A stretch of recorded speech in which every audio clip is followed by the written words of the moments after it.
सभागार में उपस्थित सभी लोगों का अभिवादन और नमस्कार।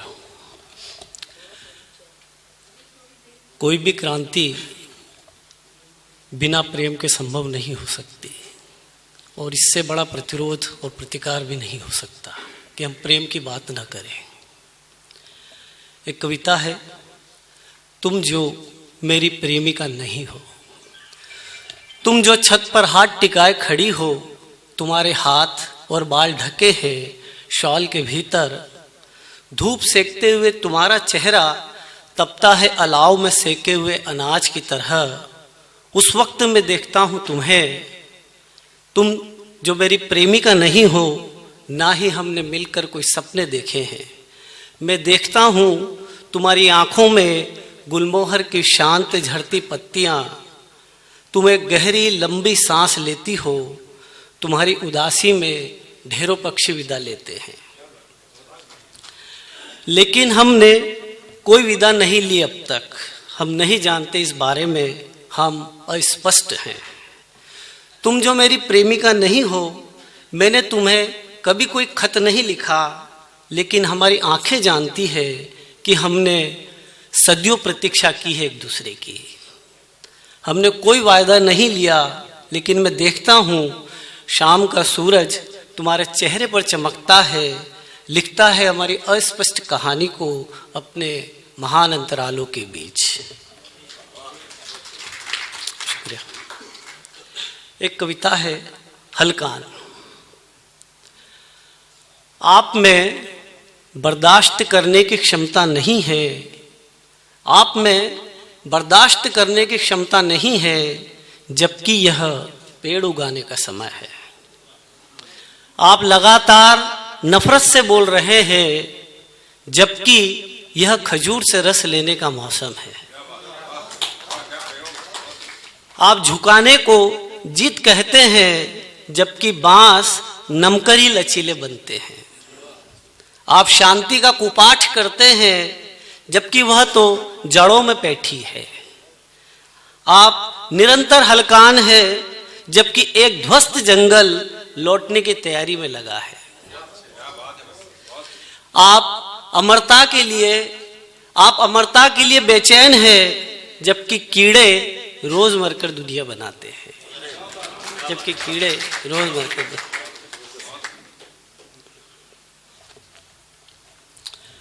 एक कविता है, सवाल यह है, तुम किस चीज से बचाना चाहोगे दुनिया को? हथियार से, बाजार से या प्यार से? सवाल यह है कि तुम किस चीज से बचाना चाहोगे दुनिया को? हथियार से, बाजार से या प्यार से?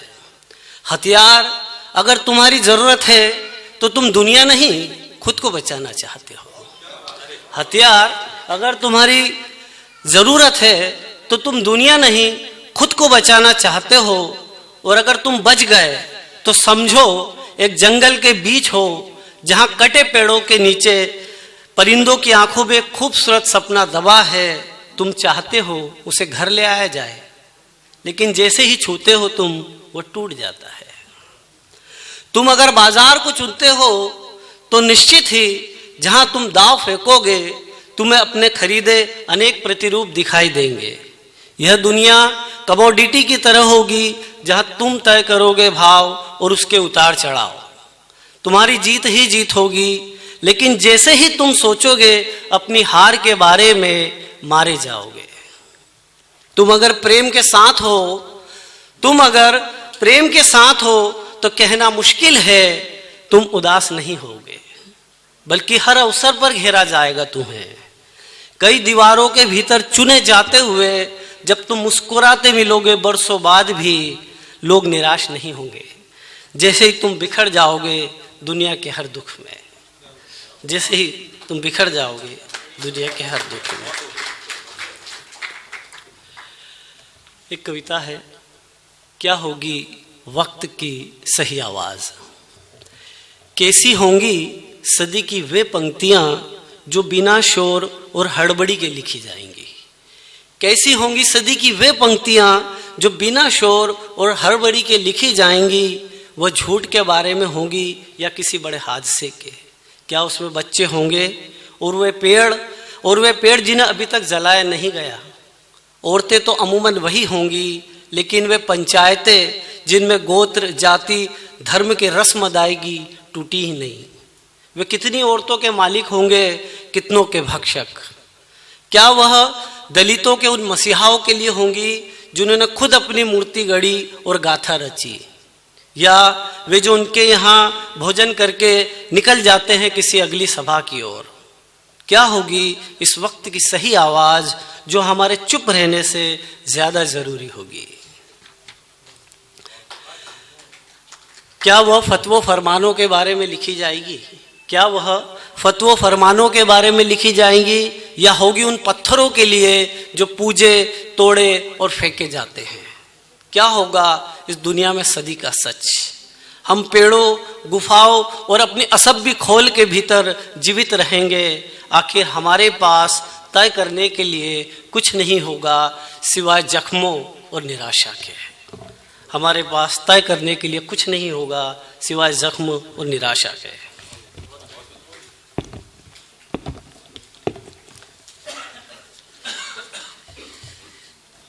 एक कविता है, ख्याल।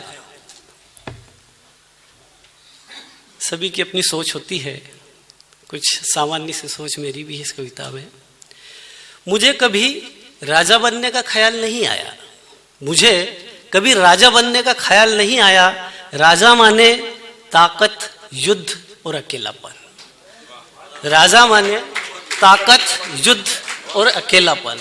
मुझे कभी राजा बनने का ख्याल नहीं आया। राजा माने ताकत, युद्ध और अकेलापन। मैंने तो महज चींटियों के जैसा होना चाहा, उनके साथ जमीन पर कदम ताल करते साथ का कोई गीत गुनगुनाना चाहा। भरी बारिश में सारी भारहीन नन्ही पत्तियों की तरह विनीत होना चाहा। किसी निरीह के साथ हमदर्दी या दया के भाव से नहीं, प्रेम और भरोसे के साथ चलना चाहा। मेरी जिंदगी मचान बनाते उस कारीगर की तरह रही जो अंत में हमेशा नीचे रह जाता है। हो सकता है इसे आप अलग ढंग से व्याख्यायित करें, लेकिन छूट जाने से साथ चलना सचमुच बड़ा है। लेकिन छूट जाने से साथ चलना सचमुच बड़ा है। 2-3 कविता और है ना, जब रंग में आए हैं इसलिए।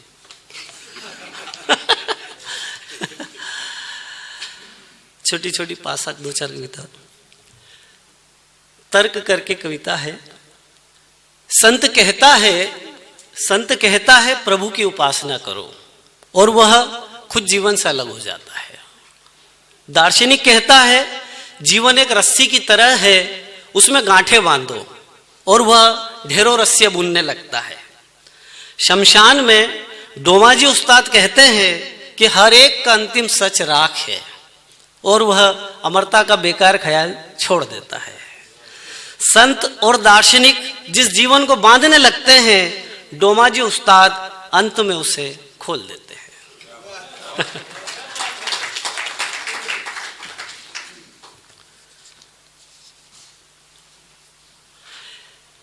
एक कविता है, शीर्षक हम। उन्हें ह से सिर्फ हिंदू पढ़ाया गया। उन्हें ह से सिर्फ हिंदू पढ़ाया गया और म से सिर्फ मुसलमान।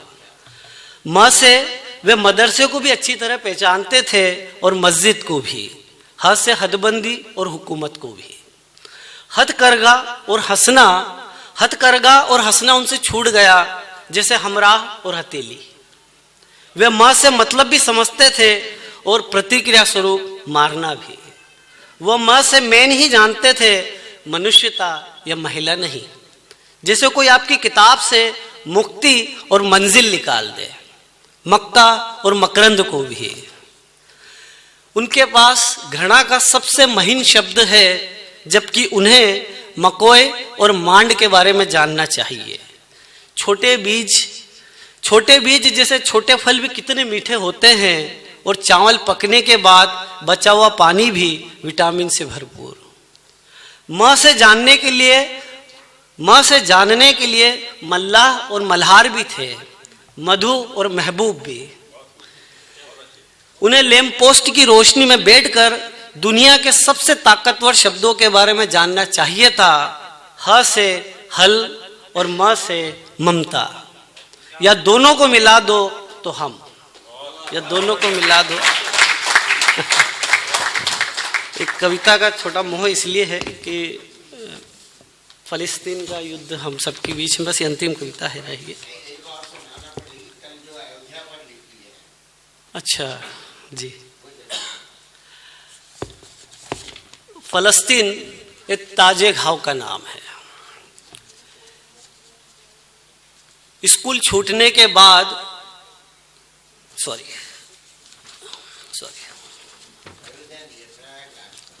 हाँ, फलस्तीन एक ताजे घाव का नाम है।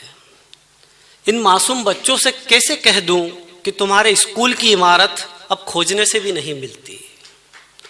उनसे कैसे कहूं कि उसे एक बड़े शिकारी कुत्ते ने चबा डाला है।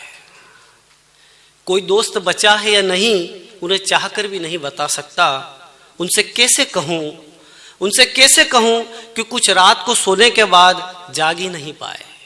कुछ सुबह को तैयार हुए ही थे कि टिफिन बॉक्स लेने के एन पहले मारे गए। जैसे आज तक मरी तितली के पंख जंगल के किसी कोने में नहीं मिल सके, मैं तुम्हें कुछ भी नहीं बता सकता उनके बारे में। जिस टेबल पर कॉपी किताब रखकर तुमने भविष्य की सीढ़ी बनाई थी, उसे तोड़ दिया गया है। स्कूल छूटने पर थकान के बावजूद जिस मुस्कुराहट के साथ घरों की ओर लौटते, उन सभी रास्तों पर धूल का गुबार उठ रहा है। अब वहां जाने का मार्ग भी दुनिया से विच्छेद है। हालांकि लिखना तो यह चाहता था कि पिछले बरस तुम्हारे एक साथी ने फुटबॉल की बड़ी स्पर्धा में भाग लिया था। एक ने घोड़ों को अरब की महान संस्कृति बताया था, एक के पास रग्बी का अच्छा खासा हुनर था, एक आजादी को कविता कहता था, एक उम्मीदों वाली बीमारी से ग्रस्त था। बहुत कुछ था तुम्हें बताने को, लेकिन बताने से पहले हत्यारे ने कलम तोड़ दी। ठीक है, इसी का अंतिम छोटा सा टुकड़ा है। इसी का अगला भाग। मैं एक शोक संतप्त आंसुओं में निढाल सभ्यता से गुजर रहा हूं। यहाँ जीना स्थगित है और मरना बेतहाशा जारी। जैसे कब्रों में कोई उत्सव चल रहा हो। बच्चों के शवों को छाती से लिपटाए औरतों ने सोहर गाना बंद कर दिया है। सिर्फ आज के दिन यह पूरी कायनात औरतों के शोक में डूबी हुई है। फलस्तीन एक ताजे घाव का नाम है। शुक्रिया।